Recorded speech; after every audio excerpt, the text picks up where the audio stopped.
আসসালামু আলাইকুম বন্ধুরা, কেমন আছেন? সৌদি আরবের রিয়াদ থেকে আমি তানজির হোসেন বলছি। আমি এখন যেখানে দাঁড়িয়ে আছি এটি একটি ঐতিহাসিক জায়গা। এখানে আগেকার দিনে যারা সৌদি আরবে অনেক অনৈতিক কাজ করত কিংবা কোনো খারাপ কাজ করত তাদের এখানে এনে ফাঁসি দিত বা গলা কেটে দিত বা আঙ্গুল কেটে দিত। আমি এখন সেই জায়গাটা আছি। এই যে দেখতে পাচ্ছেন আমার পিছনে, প্রথমে এর মধ্যে প্রবেশ করেই আপনার চোখের সামনে পড়বে সারি সারি খেজুর গাছ এবং আস্তে আস্তে বাম দিকে তাকাইলে পাবেন একটি জাদুঘর। এটি অনেক প্রাচীন আমলের জাদুঘর। এখানে অনেক প্রত্নতাত্ত্বিক নিদর্শন রয়েছে।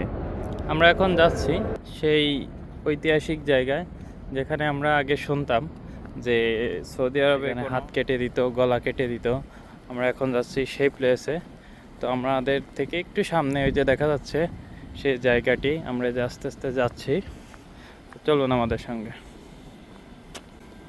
এই সাইডে দেখেন অনেক গরম সৌদি আরবে, এজন্য এই সাইডে পানির ব্যবস্থা করছে, ঝিরিঝিরি পানি এসে লাগবে সবার। এখানে পানির ব্যবস্থা আছে, পানিগুলো অনেক ঠান্ডা।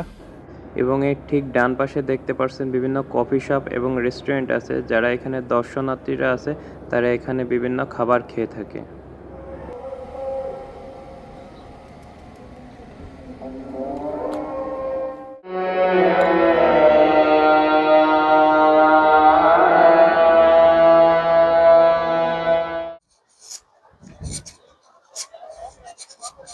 এই যে বন্ধুরা দেখতে পাচ্ছেন এই জায়গাটায় ক্রেন লাগিয়ে এখানে ফাঁসি দিত। সেই যে আমাদের এক দেশি ভাই আসছে, এনার সঙ্গে একটু কথা বলি। আসসালামু আলাইকুম দেশি, ভালো আছেন? আচ্ছা, এই যে ফাঁসি দিত কি আগেকার এখানে এই এই জায়গাটায় না? এখানে কেরেন দিয়ে মনে হয় বা ই করে ফাঁসি দিয়ে এই জায়গাটাই। এখন আর দেন, এখন বন্ধ হয়ে গেছে। গলা কাটিয়ে দিত কি এই এই এই জায়গাটায়?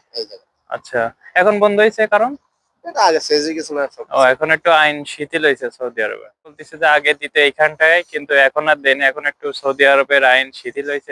এখানে একটি বড় মাদ্রাসা তৈরি হয়েছে, এখন আর সচরাচর দেখা যায় না যে এখানে সে ফাঁসি কার্যকর করছে, কারণ এখন আইনটা অনেক শিথিল হয়েছে। দেখতে পাচ্ছেন এখন টাইলস দিয়ে এখানে পুরো ভরাট করে দিয়েছে, কিন্তু আগের কালে এখানে ফাঁকা ছিল, এখানে ফাঁসি কার্যকর হয়েছে। বন্ধুরা, তো আপনারা দেখলেন যে সৌদি আরবে যেখানে শাস্তির অপরাধের জন্য গলা কেটে দিত এবং ফাঁসি দিয়ে দিত, আজকে সারাদিন আপনাদের সেখানে দেখালাম।